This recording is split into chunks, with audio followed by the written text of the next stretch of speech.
This is the Throstle Club with Norman Bartlam and Bob Downing. Well, hello and welcome to the latest edition of the Throstle Club. It's the programme which looks back on the long and illustrious history of West Bromwich Albion, and we speak to former players and supporters about their memories of our marvellous club, with a particular emphasis on this month in history. And of course this month is now June, and we're recording it on the 3rd of June at the studios of Black Country Radio Extra. Now, sitting alongside me, as always, is the man whose form rate, so they apparently say he's always excellent. It's the former Sports Argus man, Bob Downing. Hello Norman, how are you? And great, good to see you again. And opposite, as always, is Black Country's very own Billy Spakeman. Yeah. And you'll be chipping in with your own comments, and you're still...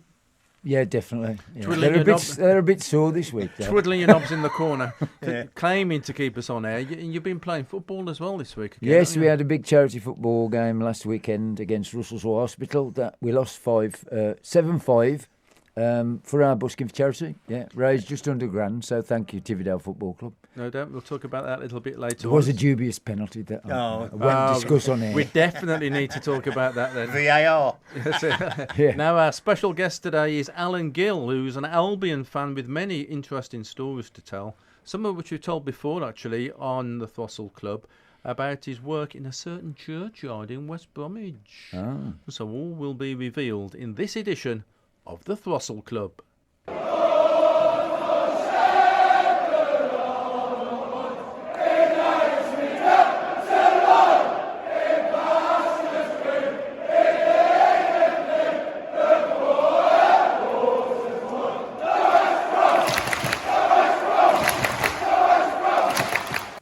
So there we are then, the Hawthorns Choir, or in fact the Brummy Road Choir, getting us started into the programme today. I couldn't hear the altos.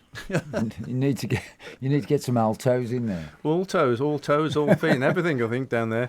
Now then, come on then, Alan. So our special guest today, tell us a bit about yourself. Well, I've always been an Albion fan, obviously. Started at a young age. I can't really remember when, but my fondest memory is when we played West Ham in the League Cup. Obviously, winning was a tremendous occasion for myself. That was 65, 66, was it? Yeah. A long time ago.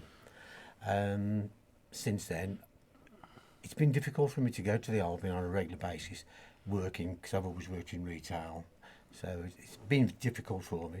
But the wife's always gone. Up to I think she was 6 months pregnant when she went to home and away games.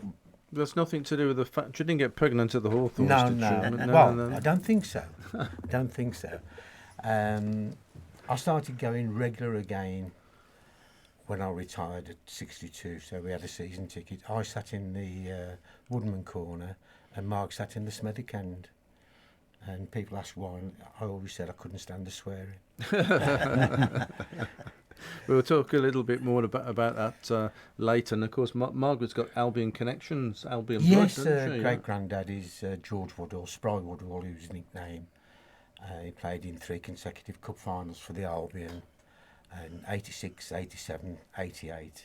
That's 18. I was going to say, you were looking a bit confused there, Bobby. I thought, And he scored the winning goal against Preston in the 88 Cup final. You must have remembered that one. Yeah, then, Bob. yes. Well, Yeah. describe the goal to us. Go, Bob. You were just behind that goal, weren't you, Bob? Yeah, I was ready to send the carrier pigeon off with the match report.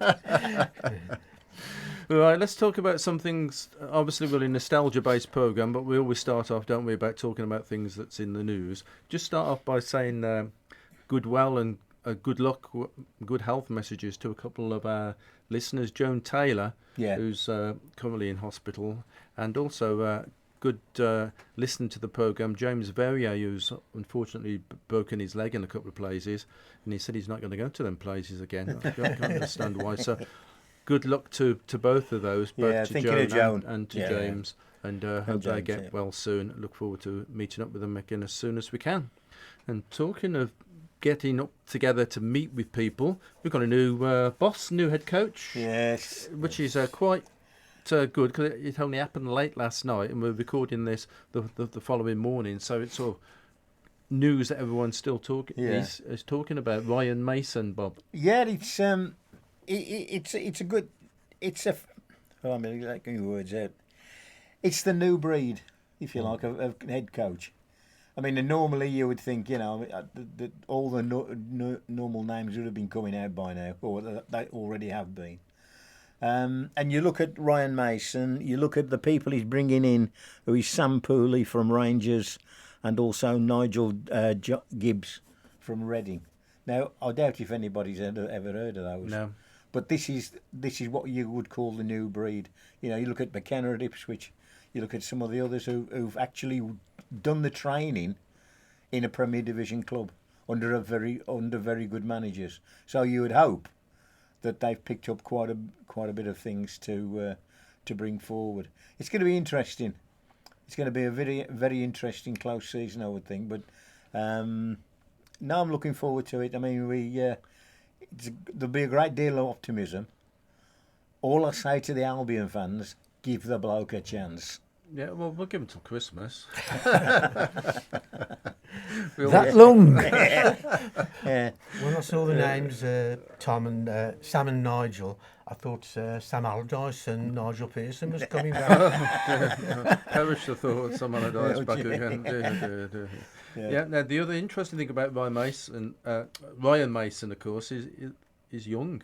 Yeah, that's the important thing. I mean, you would hope that he's going to see out your 3-year contract.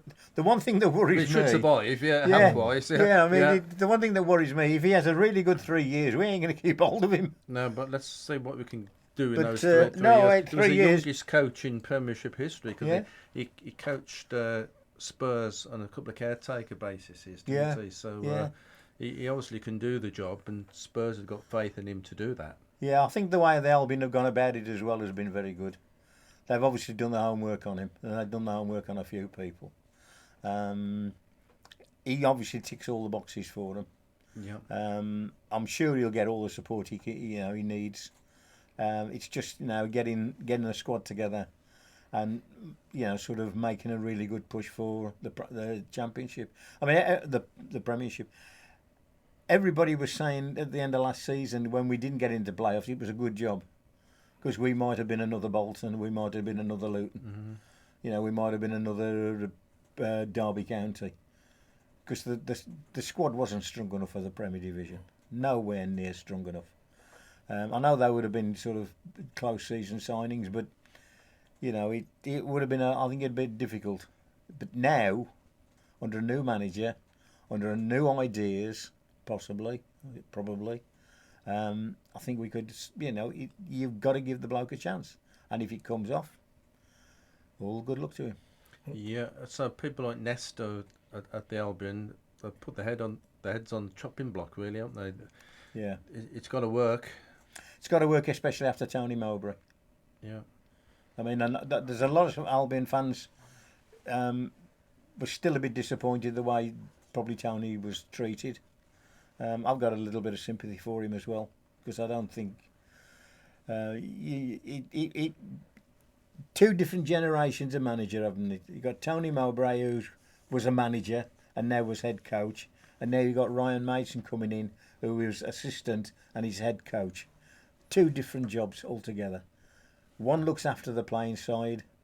The manager in the olden days, in days gone by, would have done all the signings and the releasing and all the wage and the contracts and all the negotiations. Now that's completely gone. So he'll be given the players, and I'm sure he can do it. Mm-hmm. So all we can do at this stage is just wish him the best of luck. Oh, and, yeah. Just fingers crossed, hope it goes well. And like you say, we really need to get all the supporters behind him. Yeah, and I think they will. I think they will. I mean, the Albion supporters are good in that respect. I mean, okay, some of them do turn very quickly. I mean, don't forget. We're coming on to Johnny Giles shortly. He had a terrible start when he became a player manager, but he got it right, and you've got to give this guy a chance to get it right. Looking at the post this morning, a lot of Spurs fans are going to be supporting us in the coming season because they're big, firm favourites of Ryan Mason. I think he's going to do a tremendous job. Yeah. Excellent. So only time will tell. But for the moment, anyway, I should say welcome to the Hawthorns. Yes, certainly. To Ryan Mason. Now, another thing that's happening at the moment at the Hawthorns is down at the Smethwick end when the safe standing area has been put in. Now, is that something you welcome? It was coming, Norman. The clubs who were looking at safe standing, Albion fans were obviously wanting safe standings. I think you've got to go along with it. It's what the fans want. They've just got to make sure now it works. And I wouldn't be surprised if part of the Birmingham Road next season doesn't become safe standing. I think it'll be behind the goal at the Smethwick end, behind the goal at the Albion, at the Brummie Road end. And I don't think it'll be anywhere else. I think those are the only places it'll be. What about you, Alan? Well, I'm just wondering whether the fans will still stand directly behind the goal in the lower stand, because it was a pain in the proverbial for the past few seasons, isn't it? They're constantly standing, so it just goes back and back. Everyone has to stand in the whole stand itself. Will they stop that? We've got safe standing at the back. From what I understand, the stewards will be told that anybody standing in the seating area will be told to sit down. Yeah. So I think I think they've got that well in hand. I mean, the other thing is that there's going to be fans who traditionally been at the Birmingham Road end, but want safe standing, or want to transfer now to the Smethwick end. And there's people in the Smethwick end who don't want to go to the Birmingham Road end. So that's one of the logistics they got to sort out. But I'm sure they will. And as I say, I can't see it long before part of the Birmingham Road end won't be safe standing. Yeah. Now, a person worth mentioning is Mickey Mellon. Yes. So he's done extremely well, hasn't he? He's managed to guide Oldham Athletic back into the Football League. Yeah, I was pleased actually, because I know a few guys in Oldham. One of the sports editor for the Argus, Dave Whaley, he worked it out Oldham. There's a guy who I went racing with quite a lot, Keith McHugh from Oldham. So I was pleased when Oldham won it, and obviously for Mickey Mellon. But I think the interesting thing was when you read all the stories about Oldham and Southend, the trials and tribulation those two clubs have gone through. I mean, Southend apparently at one stage were having to collect rainwater to flush the toilets. Okay. That's how far they'd been taken down by foreign, so-called owners. They weren't in it. And same thing with Oldham. They were in all kinds of trouble. To get back into the Football League, let's hope they stay there. I just hope Carlisle will get back next season. Yeah, Oldham Athletic, though, their ground there at Boundary Park is one of the coldest football grounds in the universe, I think, isn't it? But for Albion fans, it's probably one of the best grounds ever. Of course, a certain thing happened in 1975. Yeah, I wasn't there for that, unfortunately. I was at home that day, but obviously you were there and you've got some good stories to tell about that. Which brings us nicely around to things that have happened on this day in history, really, because it's 50 years ago since John Giles actually came to the Albion after Brian Whitehouse left, became caretaker manager from Don Howe, didn't he? Yeah. But you've got some fond memories of Brian Whitehouse, first of all, haven't you? Yeah, I have. I actually played against him the one time. It was the Lincantello testimonial match, and I think he played for the All-Stars, Albion All-Stars. But I remember seeing Brian Whitehouse play for the Albion first team. Very good player, good striker. And when Don Howe went to Arsenal, I think Brian was one of the scouts for Arsenal. And then when Albion appointed Don Howe, he brought two people with him. He brought George Wright as the physio, and he also brought Brian Whitehouse back. And I think that was a good move. And also, obviously, when Don Howe got the sack, Brian took over, but it was only for a brief spell of time. Short spell, wasn't it? It was never. Yeah. I don't think he was ever going to be a permanent sort of fixture. But I mean, I think that he always kept in touch with the Albions, and it was a good thing, really. I always got on well with Brian. He was a lovely fella. Excellent. Yeah, and then of course John Giles as you Oh. said earlier, he didn't get off to a good start. He didn't, no. But there again, it's probably, in a way, what Ryan Mason's going to face. There's going to be a lot of new faces that he doesn't know about. He'll now get to know them in training, and he'll get to know what they can do. But the one thing about Johnny Giles is that what you got to remember, he wasn't just a manager, he was a manager. He wasn't just a manager. He was still a world-class footballer, and that showed. That showed from the first minute. He just getting that team playing together and playing the way he wanted them to play. And once he did that, then everything started dropping into place. I always think that probably the worst thing that happened was him going. Although, on the other hand, he brought in Ron Atkinson. But I think Albion were just gelling then, and it was just getting really interested. And of course, Ron took over from Johnny Giles and improved it. But the team that Johnny Giles left was a lot better than the team that Johnny Giles inherited. Oh yes, there's no doubt about that. Yeah, a lot of people always say, of course, Atkinson sort of rode the crest of a wave, if you like, on Johnny Giles' Yeah, I think team. What they said that Ronnie Allen put it together, Johnny Giles improved it, and Ron took it to the next level. And I think that's right. Yeah. Do you think the players enjoyed themselves? Oh yeah. It's, Every time you talk now to any of the Albion players, I was at a do with Tipton, the Tipton Baggies. There was John Weil, Tony Brown, and Alistair Robertson, and they were each asked the question, who was the best coach, who was the best manager, and all three of them said Johnny Giles. Because he was still playing. We had to pay a transfer fee for him. Yeah. After Johnny was told that he could go on a free, they then slapped a 30,000 fee on him. Which, if you read Johnny's autobiography, the Leeds chairman could have finished up in Leeds infirmary when he told him. But no, it was a good move. It was a brilliant move, and I got on really well with John. And you knew where you stood with him, and he was very forthright, and he knew what he wanted to do. I've heard so many things of players. Basically, he'll tell you once, he'll remind you once. You do it again, you're out. And that was the way. Well, Gordon Isbit is the good example of that, isn't it? Yeah. Yeah. And then, he was always the case of don't hoof it around. John Wall always says, that if him and Alice Robertson won the ball and they got it on the deck, the first thing they did was to look for Johnny. And he was always there. No matter where the ball, he said it seemed magical that suddenly he'd be there.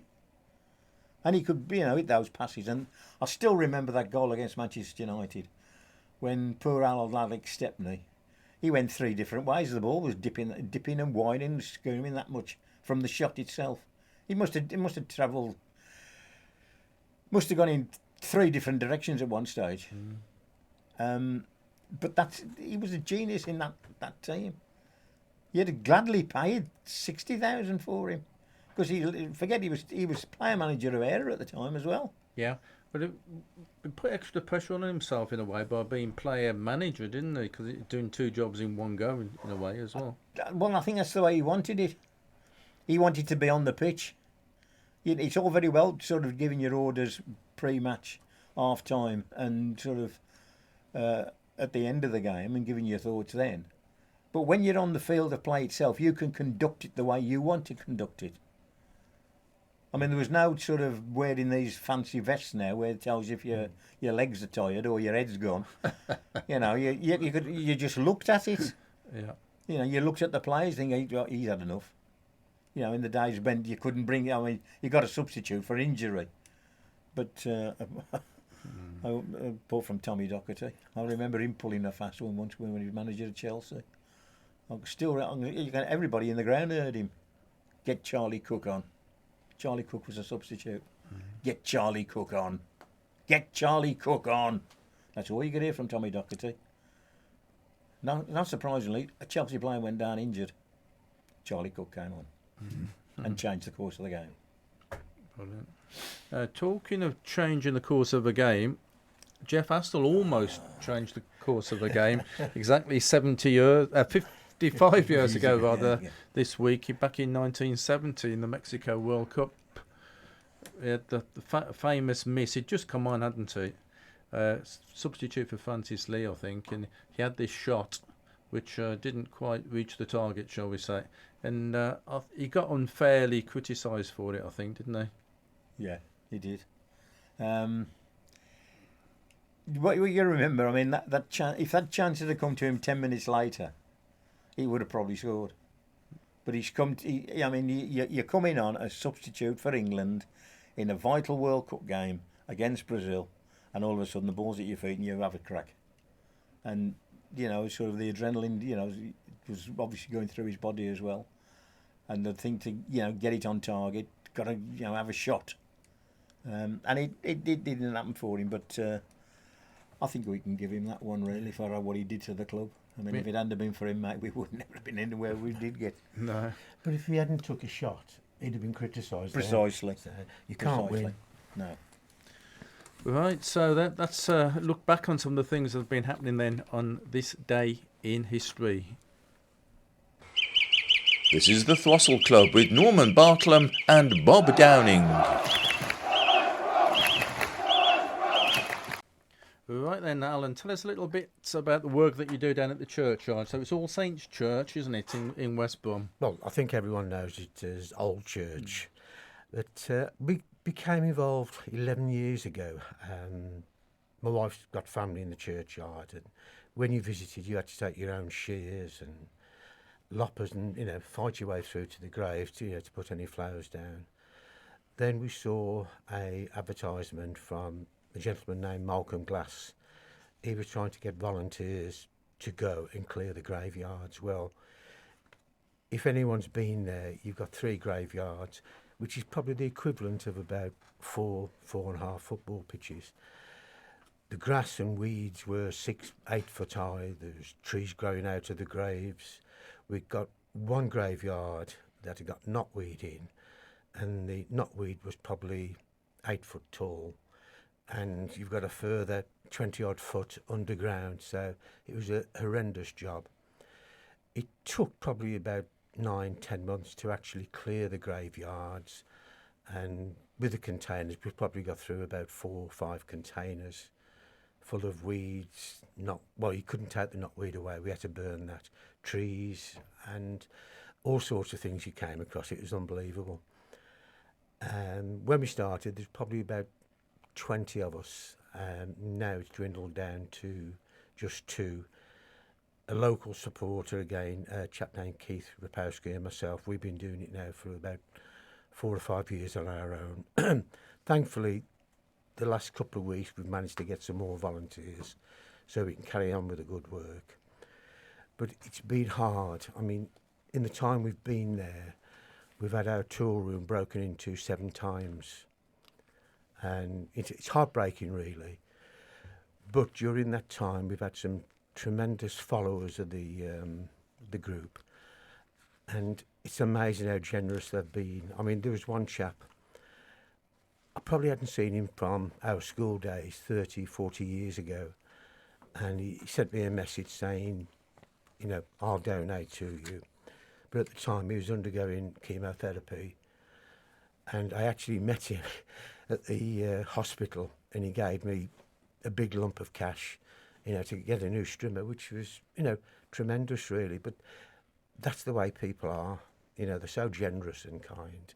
Perhaps they can't do it themselves. They've got family there. Yeah. And, they want to help in another way. Yeah.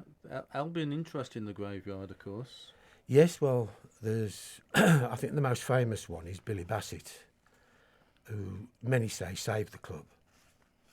He's got a lovely memorial there in the graveyard. Right opposite, we've got Joe Reeder. Now, Joe was the longest-serving Albion employee. He was a player, a coach. I think at one time he managed the team. He was also a club steward, And as I say, he was the longest serving employee. Yeah, about 65 years he was associated with the Albion. was, I think. yes. That's astonishing, isn't it? And of course, my wife's great grandfather, George Woodall, he's buried in the graveyard, which is at the front graveyard by the church.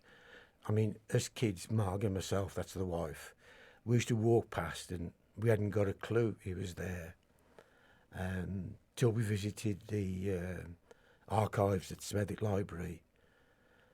They gave us a lot of details. We found out he was buried at Old Church. We went there, saw the verger, and he said, well, you got no problem. If you go out the front door and look down, it's 3 rows across and about 10 down, and his plot was there. Sounds like a crossword compiler. Yeah. Buried 3 down, 4 across. So, we've been going, to clean it up and keep it tidy. He was known as Spry, wasn't he? That's the Yeah. nickname, yeah. I think the nickname was because he was a fast winger. Yeah, sprightly, Yeah, sprightly, yeah, little yeah. winger. And he played 3 cup finals. I 3 think, cup didn't he? finals. And he also played for England as well, I think, on I think at least two one occasion. I think it's 2 occasions, yeah. Yeah. Unfortunately, he went to play for the Wolves later on Oh. in his career. Right, well, thanks for coming, Alan. But at least he spent most of his career at the Albion, so He did, yes. so that's a good important thing as well. There's a few other Albion connections as well. Yeah, my cousin, her son played for the Albion. He was at the Albion from, I think, the age of 8, Adam Oliver. And he did get through to the first team and played quite a few games. Unfortunately, injury crippled his career. And another one is my wife's cousin, her son James Hancock's. He was on the books at the Albion, but unfortunately, I think when he was about 18, he was released by them. So there's quite a strong connection, really, within the family. Yeah, so we can claim really it's the Albion churchyard, I suppose. Well, really, you couldn't we? you Surely could, there's yes. no other churchyard with so many Albion connections in it. And as it's in West Bromwich, I suppose that's a good enough. Good enough I mean, thing, there isn't it? probably is more than than we know probably more about. anyway, yeah. It's a matter of doing research, really. Yeah, so you're always keen, I dare so, to get some people to come and help. Oh, Be- of course, in the- volunteers are the backbone, really. Without them, we can't keep it clean and tidy. But the main thing, keeping every grave accessible, which we try to do every year. And we've got, I think it's 28 Commonwealth War graves, which we've had plaques made, and they're on poles, so everyone can find the Commonwealth War graves, quite easily. Oh, well, I didn't realise that. I'll have to come down and have another look there then. A lot of interest there, Norman. Yeah. So if anybody's interested in, well, just going to have a look at the churchyard anyway, but also want to get interested in helping out, Yeah. just get in touch with us. I mean, we've had 2 young ladies come down the last couple of weeks, and they've actually loved it. And one brought a son, and she said he's normally stuck in the house on the computer, playing games and that. And he came out last Saturday, and we put him on the lawnmower, so he's going around all the pathways, keeping those, clean and tidy. And he actually loved it. And he came back again on Saturday, and he's trying to get some of his friends to come along. Brilliant, yeah. So Yeah, he's help obviously as well. a cut above the rest, isn't he? Anyway, Yes. yeah, on that Oh, one. Yeah. subtle. They do loads of stuff there, though. Yeah. I mean, Busby, who does Monkey Jamboree and Prog Rock, his amateur drum team. I went to see a play there the other night, and his partner Nash, their brass band, plays there a lot, and the Historical Society meets there, don't they? So Yeah. they certainly they're more like it's more like a community hub Community as well. centre, yeah. Yeah, it's that's a fantastic brilliant. place, Yeah. brilliant place. Brilliant, yeah, that's great. Right, I'm going to move on because I've had a thought. Oh, here he comes. Now, it doesn't happen very Ping! often. I've had a thought. Albion's new manager, or coach, we should say, isn't it? Ryan Mason. Now, Mason is a job. Oh, we Yeah, go. it So, is. how many players can we get? Can we get a team, I wonder, of players associated with jobs? So, one of the best examples, of course, is our legendary striker, isn't it? Is Bob Taylor. Bob yeah, Taylor, very good, yeah, isn't it? Cool. yeah. A very famous goalkeeper we used to have. Yeah, Alan Miller. Alan Miller is a great one. Yeah. Well, Bob should remember that, you know. And his wife doing just tremendous baking. Hey, did we have a baker? I do it a baker, think do we don't think we had anybody called No. Baker, did we? No. How about Joe Mayo? Joe Mayo. Mayonnaise. That ain't a job, Bob. That's not a Well, job. somebody We're has to doing make- jobs. Somebody not has to food. make it and bottle it. We're not doing food. That's worse than his. Right, we're sticking with our Darren Carter. our job. Darren Carter, Yeah. that's a good one as well. So we already had Taylor, Miller, and Carter. Carter. That sounds Oh, like a it's a restaurant. Yeah, got two have you cars. paid for their advert? Have you paid for their advert? Anyway, come on then. Now I can think of a good goalkeeper. Dick. Chris Wicker. No. No. Oh, Dick Frisbee. Oh no, no. That's Polish for I'm not bricklayer. having that. That's Polish. That's Polish for shepherd, is it? Dick Shepherd. Oh, we've got Joe Riedel as well. We could have, and we need some defenders. Right. Who's the guy at Brighton at the moment? Oh, what was it, Brighton? Graham. Graham with the wheel going round with the clay. Potter. Potter. Potter. Graham Potter. We've got another Taylor, haven't we? We've got Caleb Taylor. We've got all the tailors, haven't Yeah, we? what You about- can't have two tailors in the same. You've got to have 11 different jobs. Yeah, well, we're going to decide. It's up to us to decide in a bit. We've had an on your bike over the years, haven't we? Tony Butler. Ah, Yeah, we've had a Tony Butler. And what about Dennis and Clive? Clark. No. Clarks? Clarks, yeah, They were Clarks. So then, as a defender, we can have Dennis Clark, can't we? I mean, have one of the front three. Yeah. Clive Clark. Clive Clark Yeah, as well. Some midfielders. Um, Well, you mentioned Darren Carter, I think, didn't you, on your Ah. list? Then we just Carter. what about somebody used to shoot arrows? What do they call them? Archer. No, Archer. Archer, but yeah. Bow. Fletcher. Fletcher. Yeah, Fletcher. Darren Fletcher. Oh, We've got. Then there was Tyler. go. Yeah, Tyler Roberts. Also was a good midfielder. And then there was that well-known policeman, beat Bobby Hope. Oh, God. Bobby, Yeah. Bobby No, Hope. no. And we had Tony Ford as well, didn't we? Oh, yeah. The Tony Remember Ford. Tony Ford. The Tony Ford dealer. Good. We had They get Ronnie. worse. Who else did we have? Ronnie Woolworker. Ronnie Woolworker. And Mickey Judge. No, Fudge. Mickey Fudge. Mickey Judge. Mickey Judge. Oh, blimey. Oh, and this one takes the biscuit. George McVitie. Yes. George Well, that's as McVitie. bad as bloody mayonnaise, that is. George McVitie biscuit maker. Right, okay. Yeah. And we got Craig Gardner, of course, which is Oh, a good one. And another Clark. Taylor Gardner Hickman as well. By the He nickname, got yeah, 3 jobs. Yeah, indeed, yeah. And then going by the nickname for one of the Clarks as well. Chippy. Chippy. Yo, Chippy yes. Clark. Yeah, how about some of the attackers? Well, obviously we've mentioned Bob Taylor. And at the moment we've got Devante Coleman. Yeah. We've had Joe Carter in the past, haven't we? And Reg Cutler. How about Mr. Lambert? Oh, yeah. Remember him? Paul. Ricky. Ricky Lambert. Ricky. He was a Ricky. Ricky Lambert. And Mr. Hunt. Well, Jeff Horsfield was a builder. Oh yeah, Jeff Horses. Yeah. Mr. Hunt. Yeah. Andy. Steve. Andy. Andy Hunt. Andy Manhunt. Yeah. Andy Manhunt. So we've got quite a few there. So we need a team then. So goalkeepers, we've got Miller. Miller, Shepherd or Miller. Who are we going to go for? Miller? Yeah. Right, so we've got Alan Miller in goal. He earned his bread. 4 defenders. Well, I've got 4 on my list actually, I think. So we've got Tony Butler, Graham Potter, Caleb Taylor, and Dennis Clerk. Yep, Yeah. defenders. That'll do. That'll do. Now, midfielders then. Who are we going to go for out of that list? I think I like Darren Fletcher. Yeah, Yeah. that's a good Do you one. have a 4-man midfield? Darren Fletcher. George McVitie biscuit Yeah, it's maker. got. I suppose. And Joe Mayer. Without the job, mate. Chippy Clark we'd ought to have. Yeah. Yeah.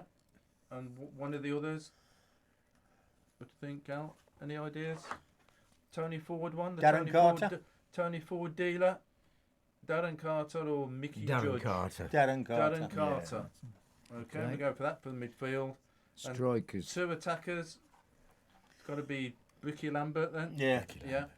And I quite like Andy Manhunt. Can we Yeah. have Andy Manhunt? Yeah. There we go. So, our team is Alan Miller in goal, a back four of Tony Butler, Graham Potter, Caleb Taylor and Dennis Clerk. And midfield, Chippy Clark, Darren Carter, George McVitie Biscuit Maker and Darren Fletcher. And up front, Bricky Lambert and Andy Manhunt. You know, what could possibly go wrong with a team like that? Yeah. We need a manager. Any ideas? Ashman. Ashman? Binman. Binman? Ash Binman. Ishmael? Nah, I He wouldn't was have him anyway. He was a valet. Yeah. Oh. Valet Ishmael. With the Jesse Carver at one stage. We had Norman Hunter as well for a while, didn't we, as an assistant with John Giles? So we could have Norman Yeah, Hunter as well. Norman Hunter. Yeah. Yeah, who do you reckon we should have then, Al? Jesse Carver, Valet, Ishmael or Norman Hunter?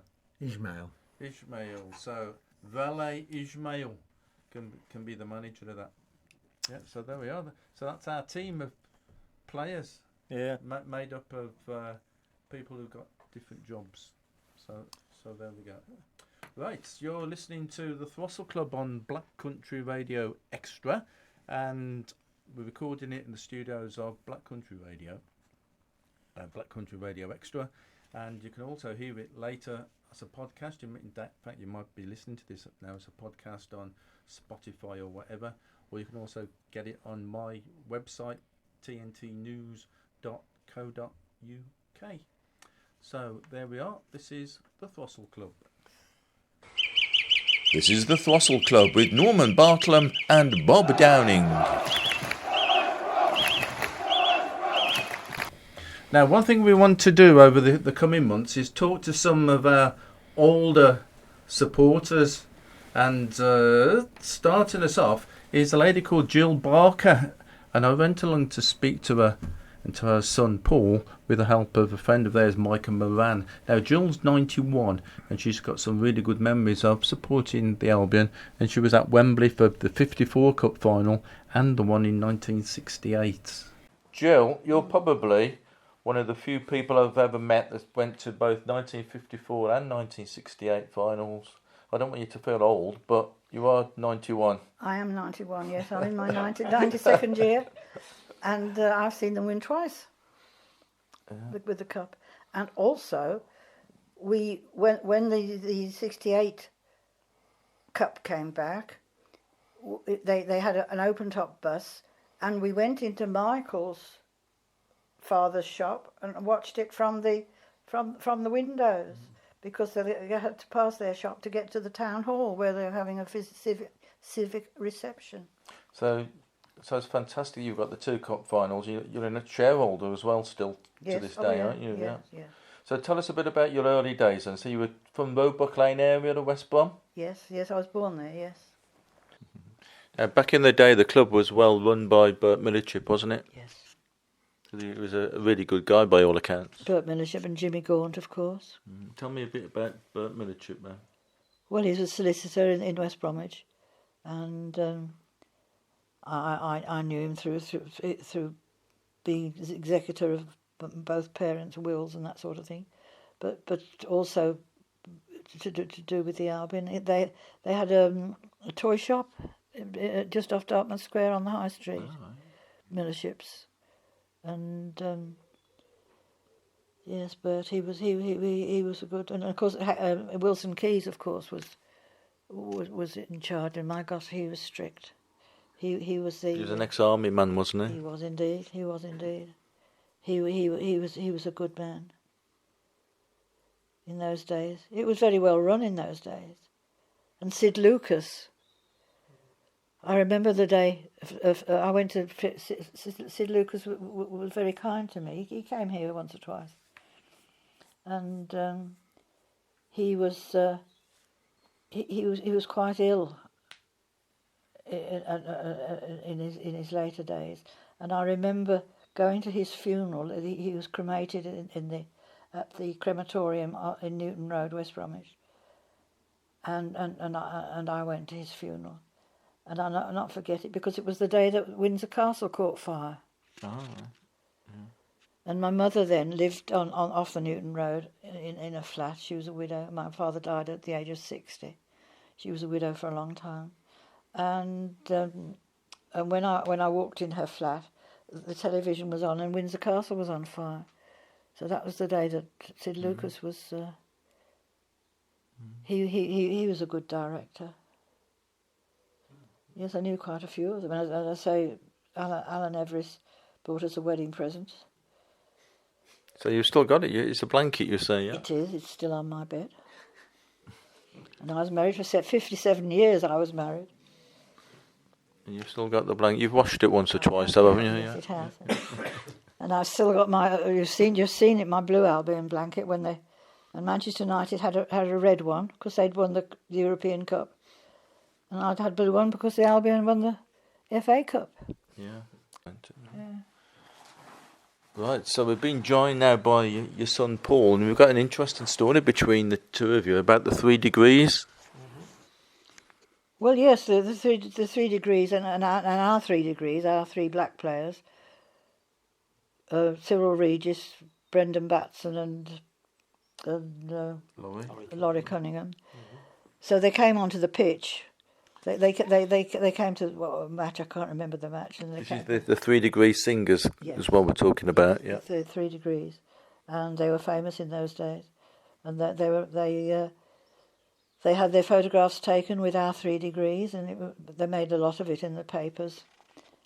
And subsequently, as life turns out, Paul went to Sheffield University, and he shared a house with a chap who was a great friend of his, and now he'll continue with the story. Well, yeah, he was from Jersey, and he came over here to study. And when he went back to Jersey, he worked looking after some of the venues in Jersey, and the 3 degrees came to play one night at an event in Jersey. And as the story goes, that Sheila Ferguson was looking for a new boyfriend, so she gave my friend Chris her telephone number to him, and he rang her up, and he kept commuting backwards and forwards to London, and in the end they got married, and I think they were married for about 20 years. I had 2 children, 2 girls. Twins, yeah. And but he didn't know anything about music at all, so it was a bit of a shock that he married Sheila Ferguson. Well, her money, obviously. They lived on one of those mansions back onto the Thames in London. You've got some good memories of Bobby Robson, haven't you, Joe? Bobby Robson was playing for the Albion, and they only trained in the mornings in those days, and they didn't get a particularly big salary, not like they do these days with their cars and everything else. And so in the afternoons, he and the goalkeeper, whose name escapes me, what was his name? It was Potter, wasn't it? Potter, that's right, Potter. It's funny because there's a Potter just gone to one of the big clubs, but it's not the same Potter, obviously. But this Potter, they had a window cleaning round in Lynchmere Road and Ireland Road and those places. And when we went to the Albion centenary dinner at the Metropole centenary dinner, a lot of the players were there. And he wasn't with the Albion then, but he came. So I introduced myself to him. I said, "You won't remember me." I said, "But do you remember having a window cleaning round?" He said, "I do." I do. So that's my story with Bobby Robson. 1954 then, Jill. Tell us all about it then, the cup run. Trying to think. You were there at Wembley for the final, weren't you? We were there at Wembley for the final. And we had, that was the year, as I say, the year we married. And I'd applied for some tickets from Lynchmere Road, as well as my father got some tickets from Robert Lane. And little did they know, we got some decorators in, and little did they know that the post that was lying on the mat waiting for us had got cup final tickets. Well, they might have appropriated those without But luckily they didn't. without saying anything. Yeah. But What was the atmosphere like in West Bromwich in the time then, in the build-up? absolutely electric. Yes, everybody was an Albion fan, weren't they, Michael? Absolutely. 54, and as I say, we had a big wedding in the June, and there was talk of having the cup, but they found out it was going to cost too much money in insurance, so they dropped that idea. They didn't do it. Black Country Extra. I think that's extra. Wait till you hear this, had because it's not from Norwich, but we've got the knowledge. It's the big wedding in quiz of the week. June, Here we and there was go. talk of Right, so we're ready. having 10 the cup, questions. So shout but out the they found answers out it out. was going to cost too much. Question is, money can in you beat insurance. Bob? So they dropped that Yeah. idea. They didn't. Right, all things have happened on this particular month in history. Now, the first time, I think it was back in 1957, number one, Albion played in the Soviet Union for the first time, a team against Zenith in which city? Moscow. Not Moscow. St. St. Petersburg. Petersburg. St. Petersburg. Al takes an early lead. What? Number two, in June of 1964, Charles Drury left the Albion. What was Chuck his popular? Drury. Oh, Chuck. Oof. He's I in know. again. He's quick. Bloody hell. Chuck it in, chuck it in. Right, number three. Who left the Albion to manage Stafford Rangers in June 1958 after 21 years as the Albion captain? Stuart Williams? No. So he was the captain Oh, in the no. 1954 FA Cup final. Len Millard. Len Millard. Ooh, one Oof. for Bob. Well done, Bob. Right, number four. After the FA Cup in 1968, Albion went on a tour of which part of the world? Africa. Africa. Or East Two Africa. Be each. surprised, but I'll give you Africa. Number five. Which defender played in June 1958 in all four of England's World Cup games in Sweden? Derek Kevin. Derek Kevin, correct. My favourite Wow. player. Your favourite player? Oh, was you it? can have half Yeah. a point for that. Yeah, Definitely. No chance of him tanking there then. Number six, June. In which year was Willie Johnston banned by Scotland over that drugs incident? 78. Ooh, well done, 1978, correct. Number seven, Ron Atkinson left West Bromwich Albion for Manchester Mate, City in United. June of... Did I say City? United in June of which year? 79?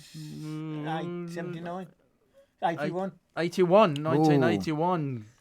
Okay. All right, number eight. In June of 2000, who left the Albion again after scoring 234 goals, 415 games, and also spells as manager? That'd be Harry Taylor's favourite player, Yeah. Ronnie Allen. Ronnie Allen, correct. Number nine. Which baggy played for Switzerland in June 2004 against England? Haas. Bass, Haas. that's it, yeah. Burnt Burnt Haas. Haas. Ooh, who got that, Billy? I think it was like level.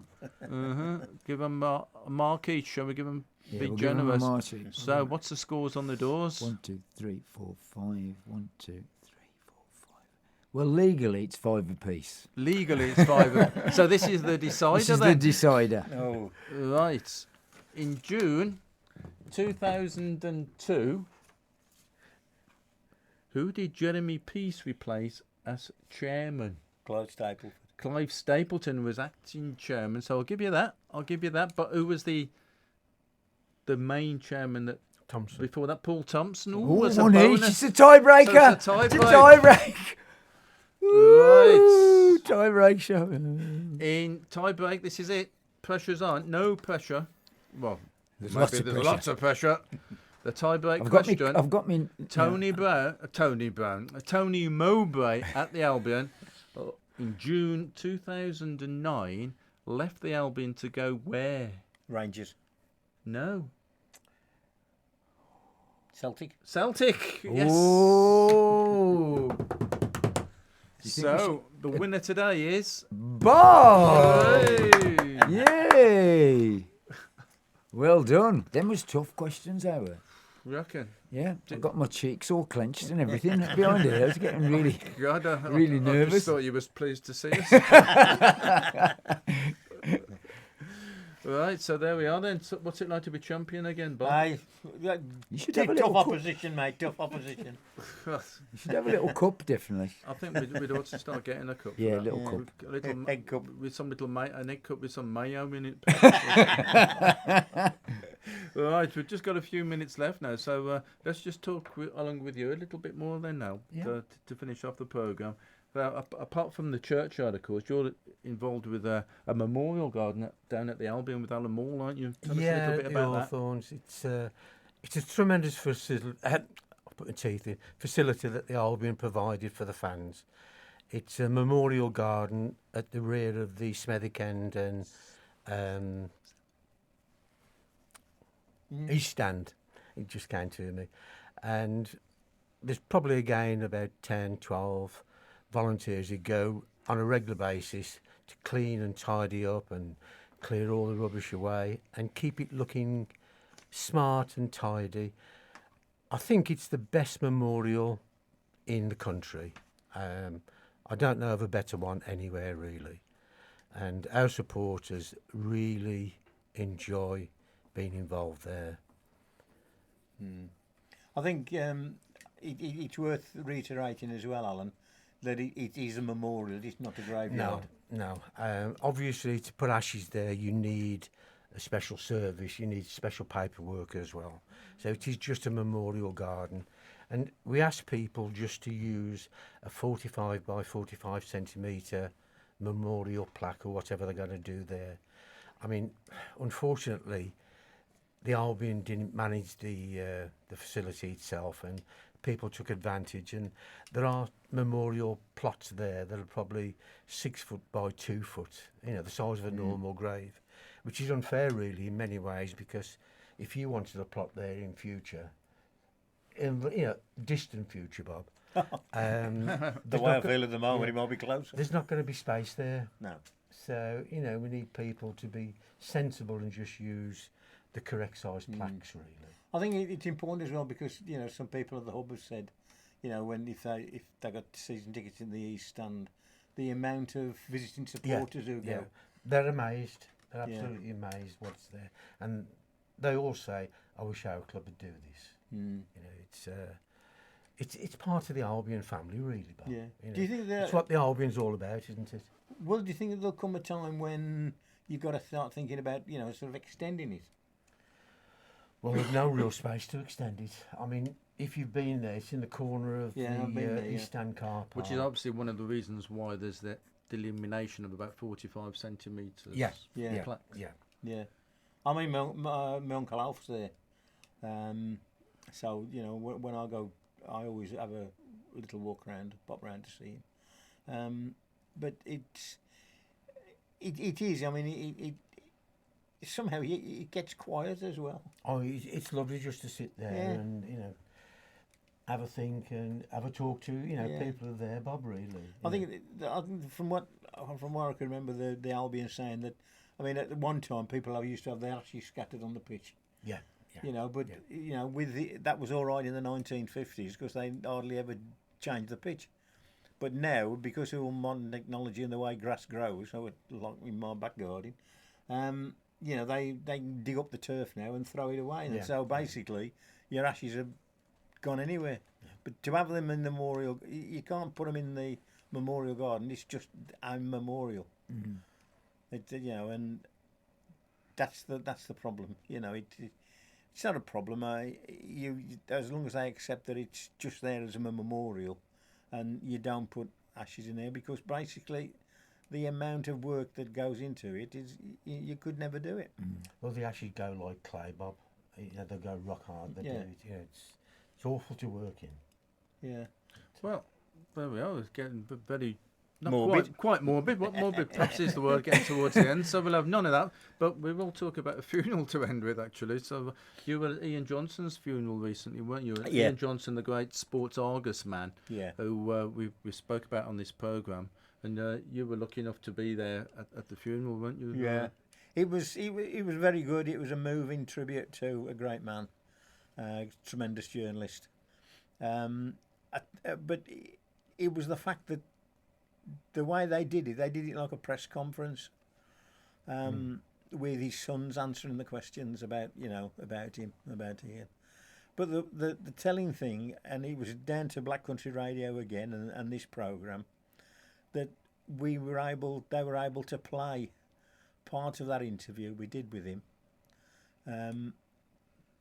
about his early life and how he became a journalist and what have you. And to hear his voice, it was rather poignant, and it was lovely, and it was a really good, it was a tremendous tribute to Ian, and everybody sort of commented, that hearing his voice again, although you'll never hear it again, that was it. That was a good way to sort of remember him. Brilliant. Yep. So you mentioned the Argus, of course, and my Sports Argus book is underway now, and I've been lucky enough, briefly mention, to meet one that must be the oldest living journo still around in these days, which is the great Dennis Shaw, who's 92 now. I was lucky enough to meet him recently. So hello to Dennis and to his good wife Audrey and son Steve, etc. If you're listening, Dennis goes back to about 1948 when he was a messenger boy, taking the telephones down to the ground and delivering the messages and the likes. He was another great journalist. Without it, well, he is. He's still with us, thankfully. I always remember, just very quickly, I had to cover Villa in Bilbao for a European match because one of the reporters was ill, and I went. And that was the first time abroad with any football team for me. And Dennis Shaw was working for the Mail, I was working for the Star, and the man could not have been more helpful. Excellent, yeah. We'll talk more about Dennis and indeed more about the Sports Argus in the next edition of the Throstle Club, but that's more or less all we've got time for now. We've briefly, quick 10 seconds or so about your big game, Bill. Our big charity game we had on Sunday. The disputed penalty was I always wear my cap, and Andy sent me on, and I was going into the penalty area, and I knew I wasn't going to get to the ball, so I clipped this bloke's heel. I thought I was going to fall flat on my face, but I went A over T, my cap come off, and I just said to the ref, he's took my cap off, ref. So he went, shh, penalty. And they were going, what, for losing a cap? That was it. We still lost, though. Well, there we go. You can't beat that, can you? So that's all we've got time for. Thanks very much for listening. Hope you've enjoyed the programme, and see you again next month. This is the Throstle Club with Norman Bartlam and Bob Downing. Live from the Black Country, online, on your mobile,